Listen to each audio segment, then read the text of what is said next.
Hello, welcome to Christmas in July. I'm going to tell a couple of personal stories related to Christmas today, and I do have a special guest here. Penelope is sleeping on the chair, and because of that, I have left the door cracked so she will not feel trapped or actually be trapped in here.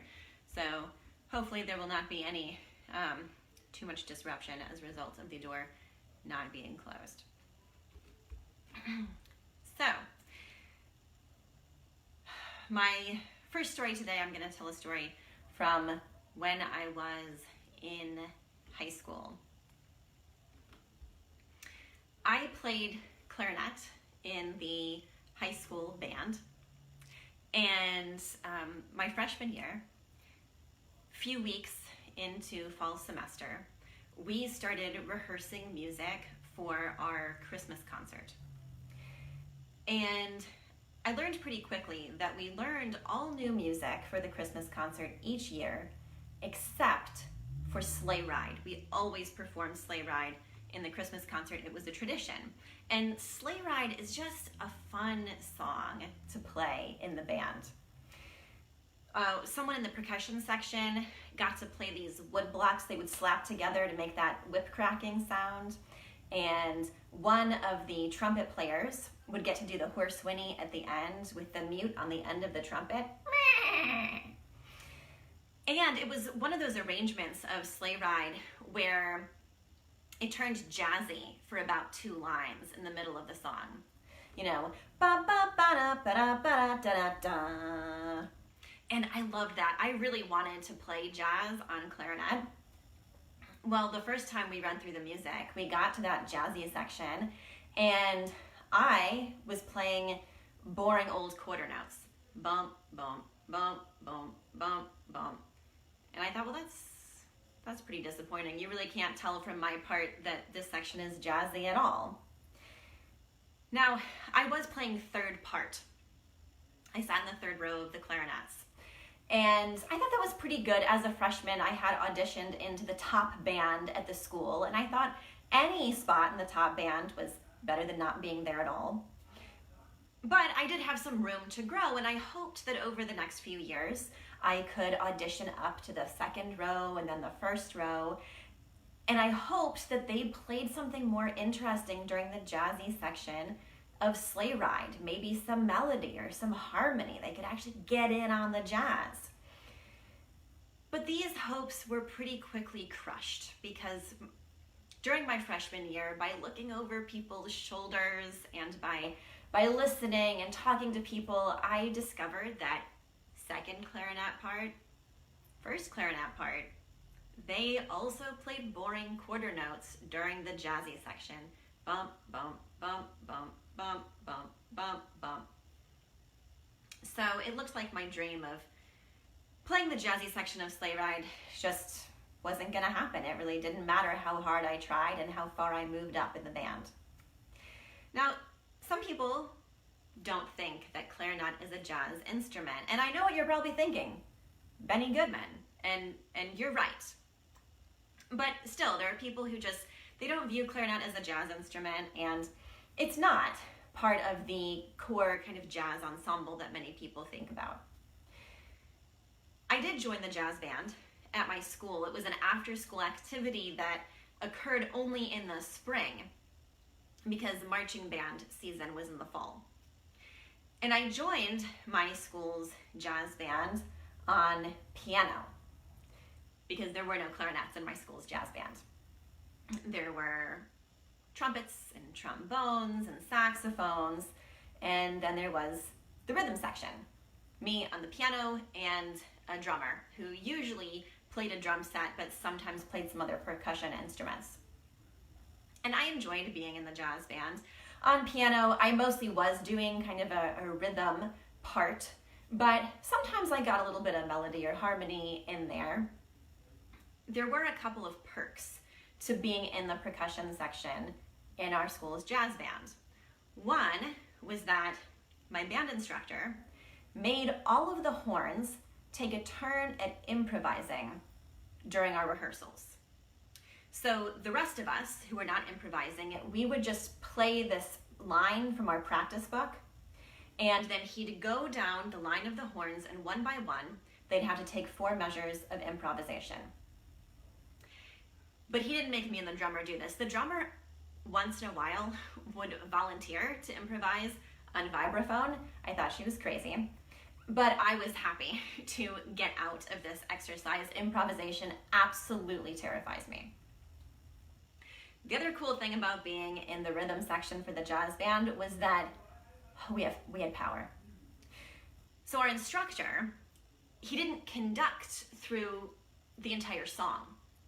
He would count us off, get us going, and then he'd stop, and the rest of the band was supposed to just listen to me and the drummer in order to hold everything together.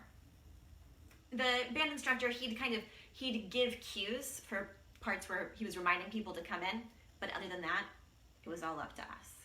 And we took this responsibility seriously. We usually did a really good job of keeping the band together.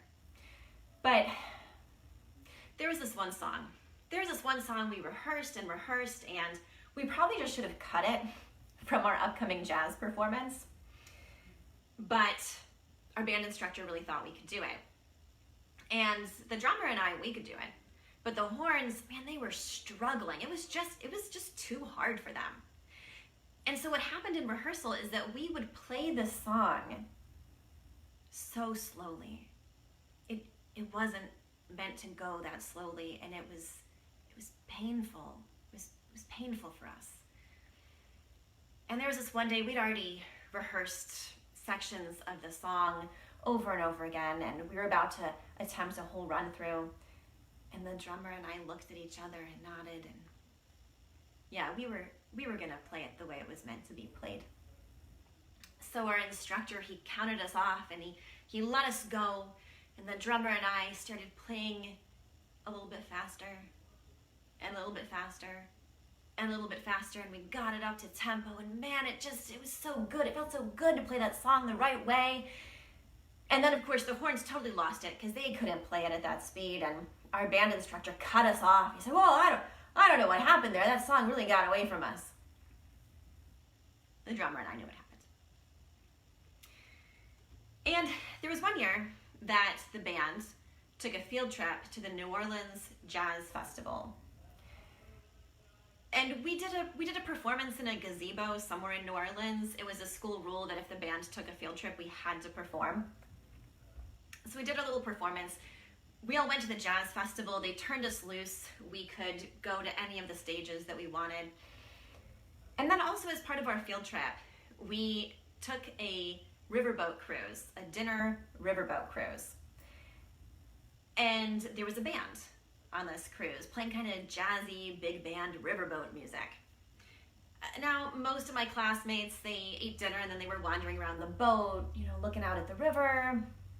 I was planted in front of that band all night long. They had a clarinet player, and they had trumpet and trombone, and they had piano and a drummer. I was planted right there in front of them, right next to my band instructor. And I was just eating it up. Oh, their music was so great, and the clarinetist especially. There is just something wonderful about hearing clarinet play jazz. Hearing jazz come from an instrument that's not just a woodwind, but is actually made out of wood. There's this mellow, rich sound to it. And I finally looked over at my band instructor and I said, we've got a clarinet player. How come we don't have any clarinets in the jazz band? He said, we don't have any clarinets who can play like that. Which I took as a personal insult. Now, my junior year of high school, tragedy struck. So first of all, you have to understand that by my junior year, I had acquired for myself a wooden clarinet. I had started out in middle school playing on a plastic clarinet that was already in my family. And it was great. It was a great starter instrument. It was great for a marching band where you really don't want to have instruments that can't be exposed to the elements. But then once I got to high school and I was in the top band, our band instructors just didn't think that we were very serious musicians if we didn't own a nice instrument. And so I had saved up, and my mom had told me that if I paid half, she would pay half. So I saved up, And we had been looking around at the music stores, and we found this used clarinet for $800, which was a pretty good price. And the thing with musical instruments is, if they're well made to begin with, the fact that they're used it doesn't have to mean that they're a bad instrument. It was a good quality instrument. The fact that it was used just brought down the price a little bit.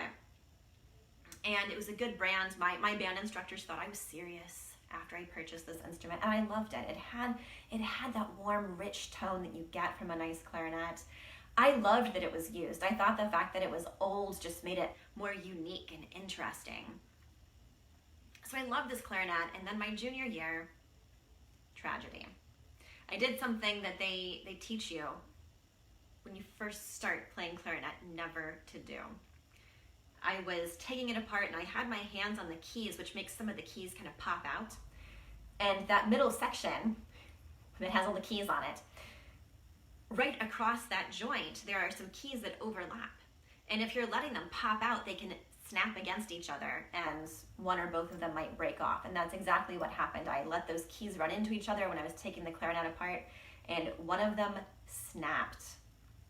And the fact that it was an older instrument, it did mean that the keys were made out of this softer metal that is no longer used, and that is part of the reason that it broke. But even so, I should have been more careful with it. And then my clarinet went to the shop, and also because it was an older clarinet, the repair guy in the shop, he ordered a replacement key, and it didn't fit because my keys were a slightly different size than contemporary clarinet keys. So he ordered another one, and another one, and another one, and none of them fit. And he finally had to get one that was just the closest fit, and then actually file it down and work it and shape it to make it fit on my clarinet. And what happened because of all of this was that my clarinet was in the shop for months. Now, being a junior, I was a little higher up in the band. I'd just gotten my teachers to take me more seriously as a musician. Man, I didn't want to go back to playing my plastic clarinet in band class. Well, our band owned some instruments, mostly instruments that weren't going to be used for every song, so it made sense for the band to own them and let students borrow them and use them just occasionally. One of these instruments they owned was a soprano clarinet, which is like the clarinet you're used to seeing, except, a little bit smaller and cuter. And occasionally someone would bring out the soprano clarinet and play it for a song.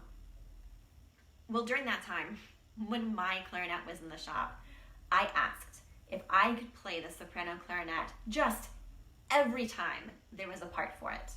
And my band instructors were fine with it. The other clarinets were fine with it. Nobody wanted to arm wrestle me for it. And then we got to where we were working on our Christmas music. And they passed out the music for Sleigh Ride. And there was a part for soprano clarinet. I thought, oh, this is great. So I get to play this nicer clarinet for Sleigh Ride. I don't have to play my plastic clarinet. And then we were playing through it that first time, and we got to the jazzy section, and I got to play with the melody. It finally happened. Because of this tragedy that had happened with my gorgeous clarinet, I got to play the melody on Sleigh Ride, something I had wanted since I was a freshman and didn't think would ever be possible. And you know what? I nailed it.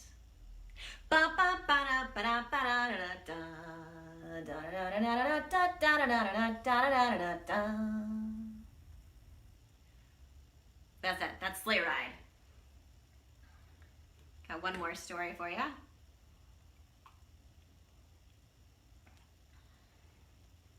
Actually, both my stories today have to do with music, in addition to both being Christmas stories. I think partly just because I love music, and also because music is such a big part of celebrating. This next one is also another story about my time in England. I know I've told a few of those stories since I've been doing this Thursday Facebook Live storytelling. And it starts out the same way as all those stories, but then just adds another layer onto my experience while I was over there. So, in the fall of 2008, in September of 2008, right after my husband John and I got married, we moved to Norwich, England. John was studying abroad at the University of East Anglia, and I decided to keep myself busy by volunteering. One of the places I was interested in volunteering with was Ancient House Museum, located in our neighboring city of Thetford. And what initially drew me to Ancient House was that they had a Roman Britain collection. This was among many other collections that they had. And so this Roman Britain collection that has artifacts from the time when Britain was part of the Roman Empire. Now, I have a Latin degree, I'm very interested in Roman history and mythology, and I thought it would be neat to volunteer at this museum. I really hoped that I could help out with programs and maybe get to tell some of my mythology or history stories in connection with a program for this Roman Britain collection. So I contacted Ancient House and I set up a time to go meet their volunteer coordinator. And on the appointed day, I took the train over one stop to Thetford. I walked down their main street, found my way to Ancient House. Now, Ancient House gets their name because the museum is literally inside of an ancient house. And even though this house is very old, it is on their main street and it's right next to other shops and buildings. So I walked in the heavy wooden front door and the volunteer coordinator was there ready to meet me. She gave me a quick tour of the museum before we sat down to talk. So from the front door, if you went in and just went straight back through the front room to the room on the back of the house, there was the ticket counter and the gift shop. And then we came back to the front room, and off to the side there was another room with a lot of kind of local and more recent exhibits. And then off of that room, again, you can get to a room on the back of the house, and that was the kitchen. It was the kitchen in the ancient house, and it was still made up to look like a kitchen. It was supposed to let people know what it might have looked like when the original family who built the house was living there, and show you kind of how they lived. So there was a wood-burning stove. The family who lived there had farmed rabbits. So kind of along one side of the ceiling, there was a string of taxidermied rabbits. And there were all kinds of pots and pans and other kitchen devices and utensils. And then over in one corner, there was a mangle, a thing you would use to wring out your clothing after you had hand washed it. And then we came back through the two rooms on the front of the house. Back near the front door, we went up a set of stairs. The first room at the top of the stairs, that's where the Roman Britain collection was. And then we went to another room up there on the second floor. And from there, we were able to get into a back room that was staff only. And that's where we sat down to talk about me possibly being a volunteer. And I told the volunteer coordinator how I was especially interested in the Roman Britain collection, and I hoped that I could maybe tell stories in connection with this collection. And she said that they had just done a program on their Roman Britain collection, and she didn't know when they would be doing another program like that. And I said, well, that's okay. What other programs do you have coming up? Because I'm sure there's still some way that I can help. She said their next program was going to be called Stories from Around the World. They wanted to have a different volunteer in each room of the house telling stories. And each volunteer telling stories from a different country. And their vision was that families could walk through the house and stop and listen to the stories. And they would each get a map and some stickers, and they could put a sticker down on each country that they heard a story from that day. Now, this might have been a good program for telling some mythology stories, but another volunteer had already claimed Italy. So I said, well, that's okay, I can tell American stories. And wouldn't you know it, no one had claimed America already. So the volunteer coordinator said that was fine, and she wrote that down. And then she said the next program they had scheduled was going to be about the 1960s. Now, I had to think about this one for a minute because literally everyone else who volunteered at Ancient House was alive in the 1960s, and I wasn't. But I thought about it and I said, okay, well, what if I had a craft table where I could help kids make protest posters? Like, no more peas for dinner. And she thought that was a good plan, so she wrote that down. And then she said their next program after that was going to be at the beginning of December. It was called Christmas Under Fire, and it was going to be all about what it was like celebrating Christmas in England during World War II. And I had to think about this one a little bit longer, but finally I said, I know. I could play Christmas carols on my guitar and sing along and get people who are passing through to pause for a minute and sing with me. And she thought that was a good idea and she wrote it down. And then we thought we had done enough planning for one day, so we shook hands and I left. I got back on the train to head back to Norwich. And I was sitting there on the train thinking, what on earth have I done? Now, my suggestions for those first two programs, those were solid. I could tell American stories. I could make protest posters. But my proposal for that Christmas program, well, the volunteer coordinator only thought that was a good idea because she didn't know some important pieces of information. First of all, I had just purchased my first guitar right when we moved to England. Now, this is not that guitar. My first guitar that I bought in England was a purple 3/4 size guitar that I named the Purple Velvet Marshmallow, and sadly, the Purple Velvet Marshmallow had to stay in England. I was not able to bring it home with me. But I had just purchased my first guitar and I was just teaching myself how to play. So this was in September and the program was in December. Secondly, I don't get real nervous about speaking in front of people, but I sure do get nervous about playing musical instruments in front of people, and I knew this from years of piano recitals and piano competitions.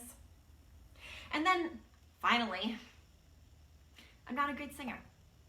So it's not as if my singing was going to bring up my guitar playing. With any luck, my guitar playing would drown out my singing. But the volunteer coordinator, she did not know any of these things, and well, I had told her I would do this, so I was going to try my best to make it happen. As soon as I got back to Norwich that day, I went to the public library and I checked out a great big book of Christmas music for guitar. I brought it back to my flat. I started putting together my repertoire of songs that I was going to practice. I got most of them from the book. I did look up a few songs online and print out lyrics and chords. And I had 3 criteria I used to choose songs. Now, first of all, this was a World War II program. So all of the songs that I was going to learn had to be from the World War II time period or earlier, so they would not be anachronistic for the program. Secondly, the songs had to be familiar in England, not just familiar to me as an American. Now, I felt pretty secure on this count because I got most of the songs from this book that I had checked out in England. But I did realize that just because the songs were in that book didn't necessarily mean everyone in England knew them. So I just tried to keep it in mind as I was choosing. And then finally, and maybe most importantly, all the songs I chose had to be songs that I could reasonably learn how to play by December. Now, I was planning to just strum chords and sing, nothing fancy, but even so, there are some chords that are hard for a beginning guitar player to play. And if any song had those chords, it was pretty much out. I made one exception for Deck the Halls because it's an awesome holiday song. What I did was that I just transposed it into a different key that allowed me to play easier chords, because what I lack in technical guitar playing ability, I can make up for in music theory knowledge. So I was putting my list together, and there was one more song that I had a question about. It was Rudolph the Red-Nosed Reindeer. Now, Rudolph was old enough. I did think I could learn how to play it. It had a little bit of a tricky section, but I thought I could learn how to play it. I just wasn't wasn't sure if people in England sing Rudolph. So I put it on the list as kind of a maybe. And then as we got closer to the Christmas season, someone in our neighborhood decorated the arm of a bench in the park to look like a reindeer. It had googly eyes, it had antlers, and it had a red nose. So it was not just any reindeer, it was Rudolph. And I thought, okay, so someone in England knows about Rudolph. And then I wondered if kids in England ever sang Rudolph where you shout out those exclamations in between the lines. You know, Rudolph the red-nosed reindeer had a very shiny nose like a light bulb. And I also wondered if they did shout out exclamations, if they maybe shouted out different ones from the ones that I learned as a kid, because if you learn the same ones, the last one is, "You'll go down in history like George Washington." And they really feel differently about George Washington in England than we do in America. So I didn't know the answer to these questions, but I thought, well, maybe this is just a fun conversation I can have with some kids during the program. So I practiced, and I practiced, and I practiced all of my songs, and then it finally came to be time for the program. Now, most of my volunteer work took place during the day, which was kind of the point, because I was trying to stay busy while John was off at school during the day. But this particular program was scheduled for the evening. So I told John that he absolutely, positively had to come with me and stand next to me and sing with me, which he agreed to do. So we packed up the Purple Velvet Marshmallow and my music, and we took the train over to Thetford. Got into Ancient House. The volunteer coordinator was waiting there for me. She said, well, this is where I'd like you to set up. And she took me to that room that's directly across from the front door, the one with the ticket counter and the gift shop. Now, because of the gift shop, there wasn't a lot of floor space to kind of set up. And I ended up standing on top of a hole in the floor. Now, it was covered by glass. The window looked down into what had been the original well for the house.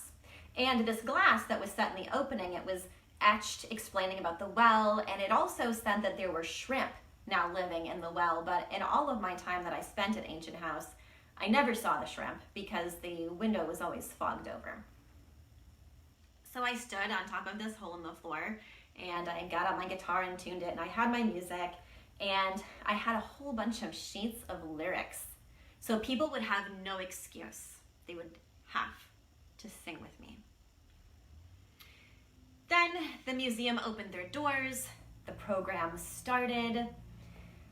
I wasn't sure at first if I should wait for people to come through and try to convince them to sing with me, or if I should just start playing and singing and hope it attracted people. Over the course of the evening, I did some of both. I did ask some kids about shouting out those exclamations between the lines of Rudolph the Red-Nosed Reindeer, and they gave me a blank look, so I guess that's my answer.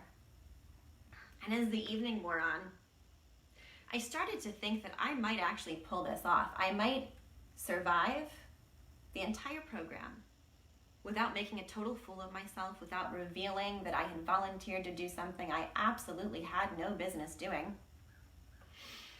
And then, right at the end of the night, this guy walked into my room. And he was notable for a couple of reasons. He was very tall. And also he was by himself. Now this program was mainly geared toward families. So everyone else I had seen come in, there was some combination of adults and children, but this guy just wandered in all by himself, and he came over and, hey, what's going on in here? And I told him, yeah, we're singing Christmas songs, and here's all the music that I brought. Do you want to pick out a song to sing? And he picked out Hark the Herald Angels Sing. So I played, and we sang together, and then he kind of hesitated, and I said, yeah, sure, you can pick out another song. You want to sing another song? And he looked through the music, and he chose Angels We Have Heard on High. Now I need to tell you that Angels We Have Heard on High might have been a little bit of a misstep on my part. Literally no one else had chosen it the entire night, which makes me wonder if that's not a super popular song in England these days. Also, I had tried to only choose songs that I really could learn how to play, but even so, there were easier songs and there were harder songs, and Angels We Have Heard on High was a little bit of a harder song for me. But I started playing, and we were singing together, and I was struggling. I'll admit, I got a little bit just kind of tied up in the fast chord changes and the Gloria.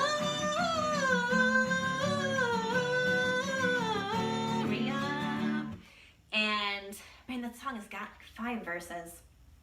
I finally had to stop singing and just focus on my playing. And John and this guy, they were both still singing. And then we finished the song at different times. So for some amount of the song, I had been playing a different part than the part they were singing. It was a train wreck. But the guy, he seemed like he didn't even notice. He stood there for another second, kind of sizing us up, and then he said, "You guys are Americans." And I said, yeah, you caught me. We're Americans here in this program on what it was like in England during World War II. He said, no, it's fine. I'm an American too. He said, "My name's Joe. I'm from Hawaii. I'm in the Air Force, and I've been stationed over here in Thetford for a while. I'm gonna be here for a while longer. I'm not gonna be able to go home this Christmas." And I have to tell you that I didn't even know this program was going on tonight. I was just walking down the street. I saw something was happening in the museum and decided to check it out. And I'm so glad that I did, because I didn't think I was going to get the chance to sing Christmas carols with other Americans this year. And then he shook our hands and he left. And that was the end of the program. The museum locked the doors. I packed up all my stuff, and John and I walked down to the train station and got the train back to Norwich. And this time on the train ride back, I was tempted to kind of pat myself on the back. You know, I had challenged myself. I had done a difficult thing. I had pulled it off, and on top of everything else, man, I had done a good thing for Joe. I had given him the gift of home for the holidays. But I heard somewhere that if you're the hero of your story, you're probably telling it wrong. I am not the hero of this story. I am the fool of this story. I'm okay with that. The fool is an important character, adds comic relief. No, obviously, Joe is the hero of this story. He gave his entire self to singing those songs with us. And it was not because I was doing a good job of playing or singing, because I sure wasn't. It was just out of the sheer joy of being in communion with his fellow human beings. And that's something we all need when we're celebrating Christmas under fire. Now, if you know the words, sing along, and if you sing it with exclamations, shout them out. Rudolph the red-nosed reindeer, had a very shiny nose like a light bulb. And if you ever saw it, you would even say it glows like a flashlight. All of the other reindeer used to laugh and call him names like Pinocchio. They never let poor Rudolph join in any reindeer games like Monopoly. Then